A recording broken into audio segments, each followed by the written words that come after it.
Des gamins passionnés de secoupes volantes, des militaires protégeant un lourd secret, le tout dans un décor de sitcom 50s avec des stars dans toutes les séquences. Nous sommes au photocall d'Asteroid City, réalisé par Wes Anderson, qui embrasse Scarlett Johansson ici à l'écran. Le film sort le 21 juin 2023 sur les écrans français. Et on parle de stars, c'est le moins qu'on puisse dire. Scarlett Johansson, Jason Schwartzman, Tom Hanks, Steve Carell, Adrien Brody, Bryan Cranston, Matt Dillon, entre autres. Ils sont tous là. Et hier, ils ont débarqué dans un bus des années 50, sur la Croisette, pour monter les marches. C'était savoureux. Il faut dire que Wes Anderson, que vous apercevez là, à droite, est un cinéaste qui cherche à fonder une famille et à la refonder encore et encore, film après film. C'est ce qu'il l'explique, notamment lorsqu'il a tourné The French Dispatch. Il dit « J'en ai même fait ma méthode. On dîne et dort tous ensemble, à 2 pas du studio. C'est essentiel pour souder l'équipe. » L'équipe est soudée ce matin pour ce photocall.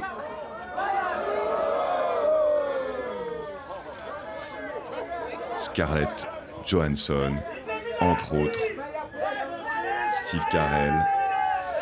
Et la presse française, que dit-elle de ce film, présenté hier en avant-première dans le Palais des Festivals?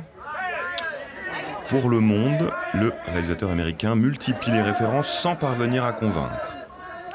Pour Libération, il s'enferme même dans ses lubies miniaturistes, désert de déjà-vu, titre l'autre quotidien de gauche. Pour Le Figaro, en revanche, Wes Anderson réinvente un désert pour livrer une fantaisie rétro-futuriste, un film similaire à ses précédents, mais en mieux. Un Wes Anderson en grande forme, selon Télérama.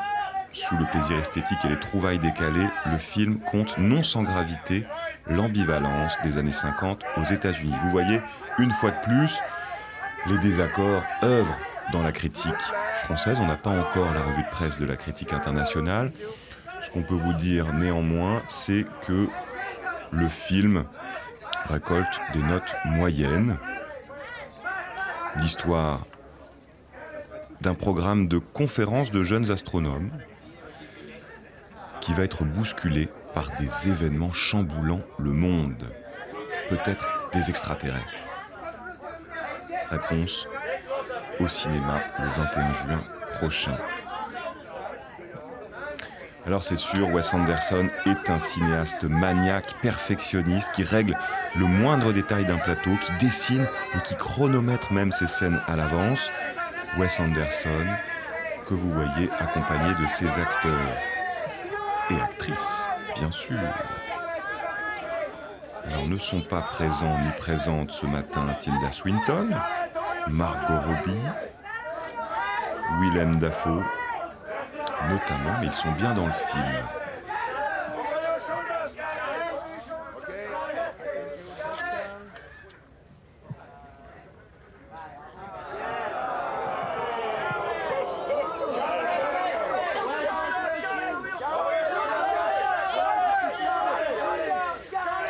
Scarlett Johansson, dont c'est la première fois, non pas à Cannes, mais en compétition officielle, parce que oui, disons-le tout de suite, Asteroid City concourt pour la Palme d'Or, et Scarlett Johansson n'avait jamais joué, étonnamment, dans un film en compétition.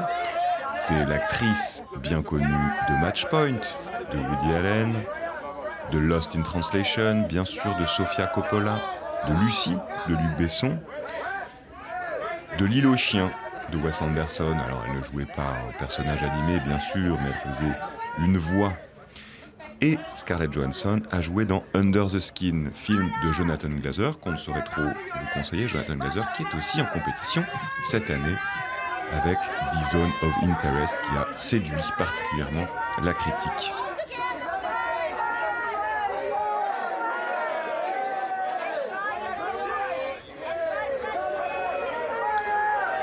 Wes Anderson, accompagné de ces acteurs et actrices.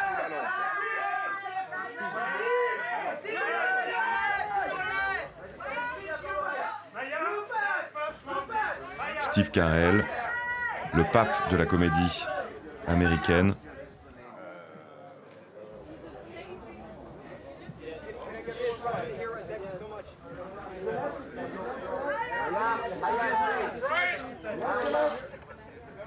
Steve Carell qu'on a aperçu et applaudi ici dans le film de Bennett Miller Foxcatcher qui avait remporté le prix de la mise en scène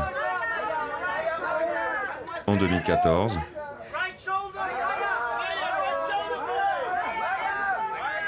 On le connaît aussi pour sa série The Office et pour son rôle d'Evan Baxter dans Bruce Tout-Puissant avec Jim Carrey. Bien sûr, c'est aussi 40 ans toujours puceau.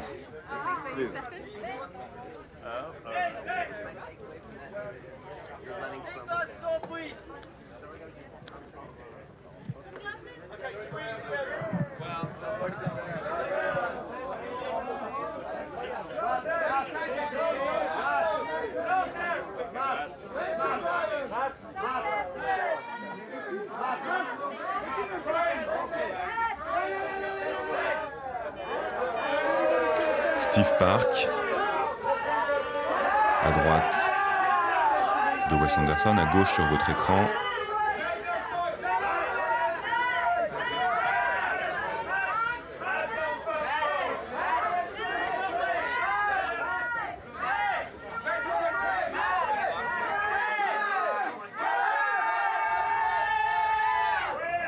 Bryan Cranston avec la moustache.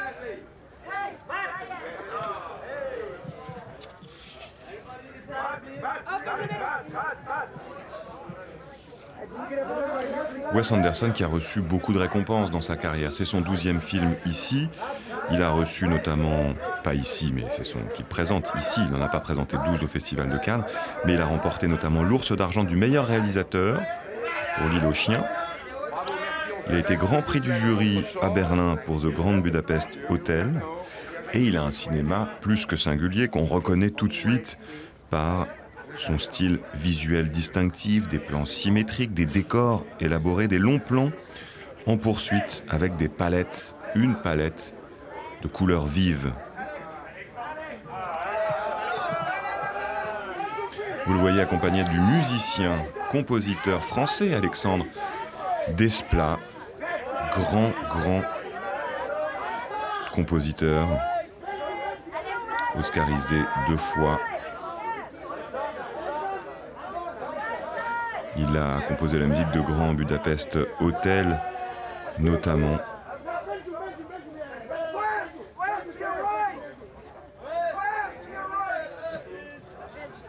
Il a composé la musique des Corps impatients, De battre mon cœur s'est arrêté d'Audiard.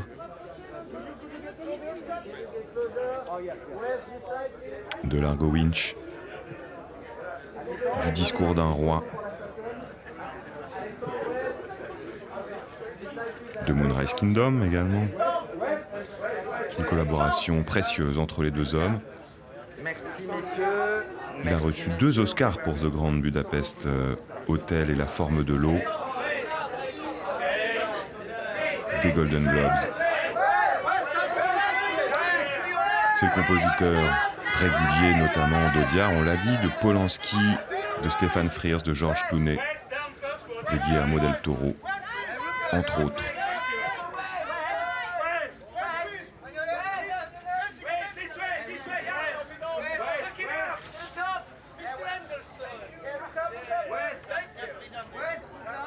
Wes Anderson qui a continué dans son style à creuser une méthode que beaucoup avaient creusée avant lui, mais lui il en a presque fait une sorte de signature, c'est des plans symétriques, des prises de vue à 90 degrés qu'il multiplie dans ses films. C'est aussi, on parlait de musique, de composition, c'est aussi un cinéaste qui cite d'autres musiciens et chanteuses. Souvenez-vous de Françoise Hardy, notamment.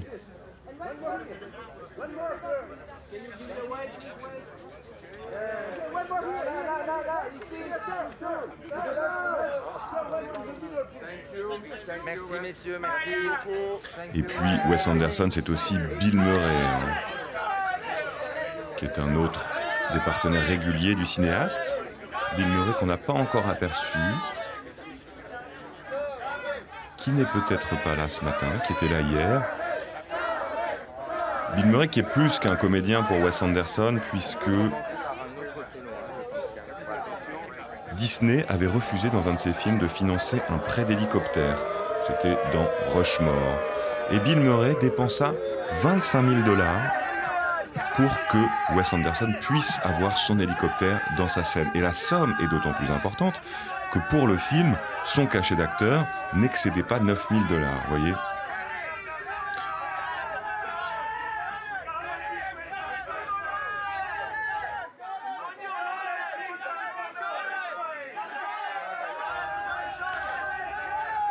Bill Murray qui n'est pas dans ce film-là, mais qui a collaboré régulièrement avec Wes Anderson. Scarlett Johansson est avec nous ce matin.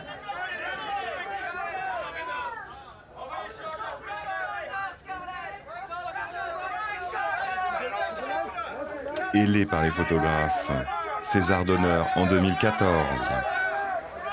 Vous l'avez vu dans Le Prestige de Christopher Nolan. Dans Jojo Rabbit de Taika Waititi.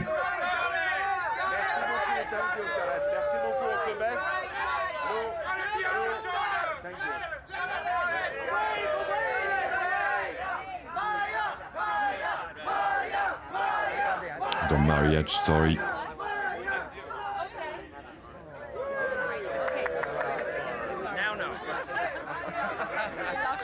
Et vous voilà avec Maya Hawke.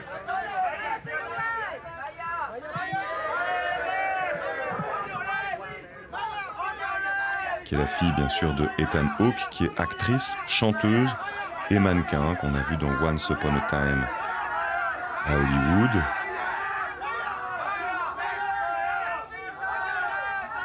Qu'on verra bientôt dans Maestro de Bradley Cooper.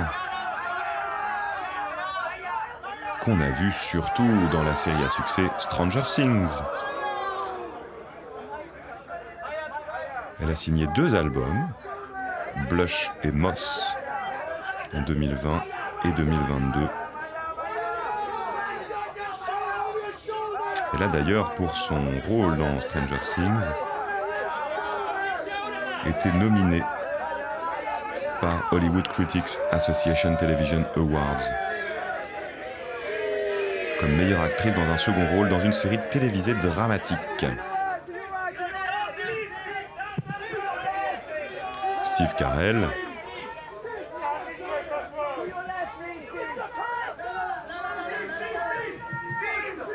acteur, scénariste, producteur de cinéma et réalisateur, qui devient célèbre pour ses apparitions comiques grâce au Daily Show, un journal de télévisé satirique dans lequel il faisait office de correspondant.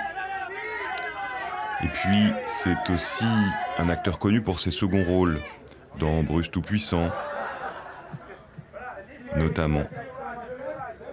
Mais on le connaît surtout pour 40 ans toujours puceau, Nos voisins les hommes, Max la menace, Moi, moche et méchant.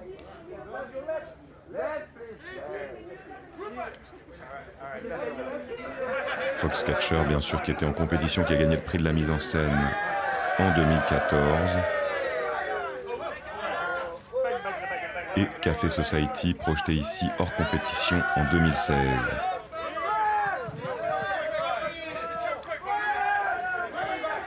Vous voyez Bryan Cranston.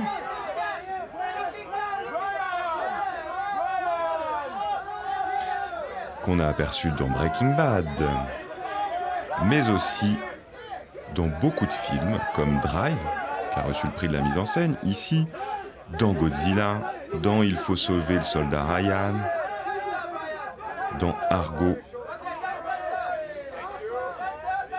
Il a reçu 4 Emmy Awards du meilleur acteur dans une série télévisée dramatique pour, bien sûr, Breaking Bad et Malcolm.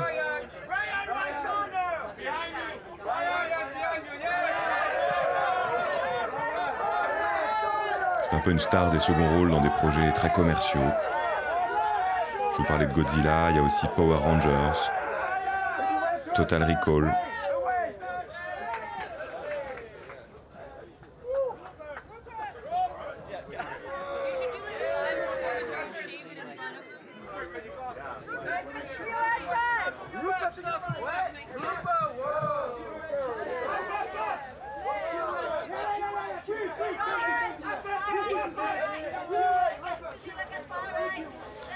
Rupert Friend, acteur britannique.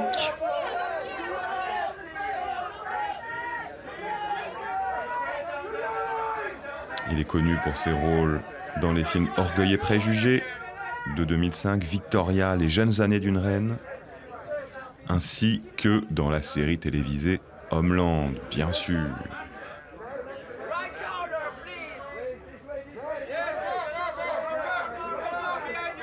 On l'a aperçu dans Chérie de Stephen Frears. Merci beaucoup, thank you, merci, on se rebaisse s'il vous plaît. Et dans La mort de Staline.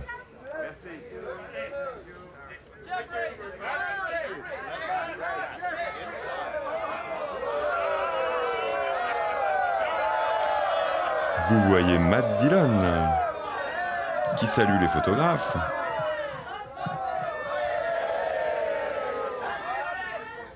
Matt Dillon, qu'on a aperçu dans Prêt à tout de Gus Van Sant, projeté ici en séance spéciale en 1995, qu'on a vu dans Marie à tout prix, et aussi dans The House That Jack Built, film de Lars von Trier de 2018.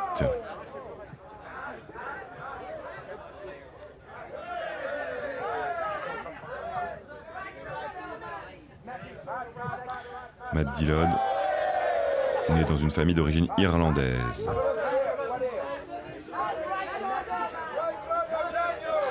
Qui s'est fait repérer à 14 ans dans les couloirs de son collège par un agent de casting qui deviendra son impresario.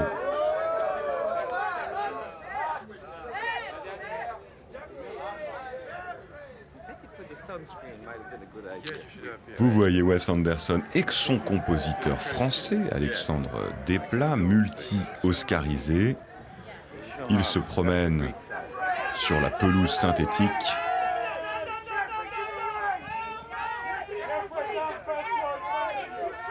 Geoffrey Wright.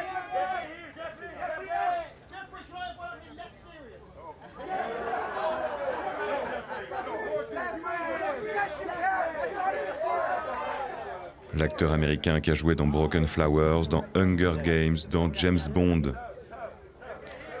Vous vous souvenez sans doute des séries Westworld, Angels in America,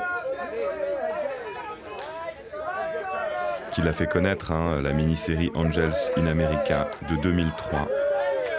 Il a joué avec Daniel Craig dans James Bond, Casino Royale, Quantum of Solace, Mourir peut attendre.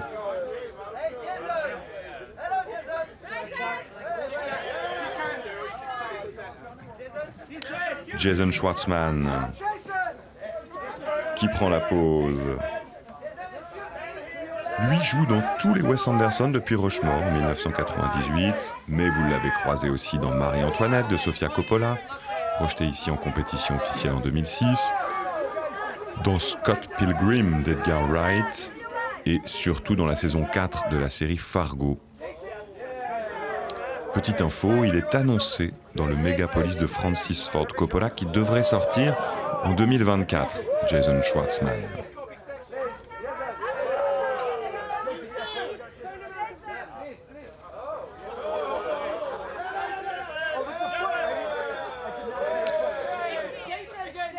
Il est américain, bien sûr. Il est aussi musicien et scénariste. Je vous parlais de Rushmore, mais de tous les films qui ont suivi, notamment dans celui qui s'appelle À bord du Darjeeling Limited. Une passion de Wes Anderson que de filmer les trains, un peu à la manière d'Hitchcock, un peu à la manière de Melville aussi parfois, en filmant des jouets et en faisant croire que ce sont des vrais films.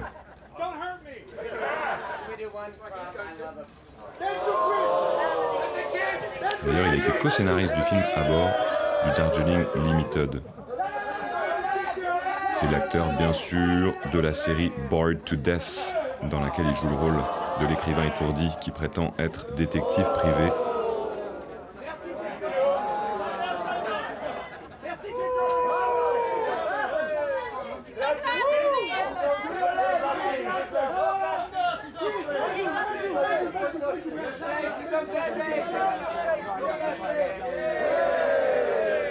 Steve Park.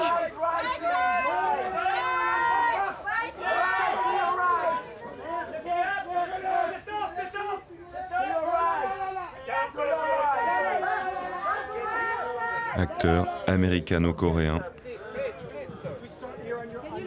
qu'on a vu dans Fargo et dans Chute libre.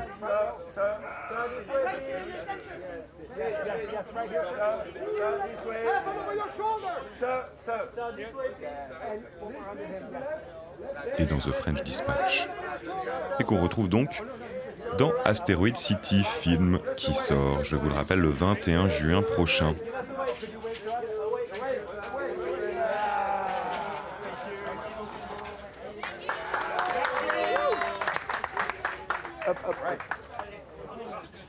Voilà, c'était l'équipe de Asteroid City, dont les premiers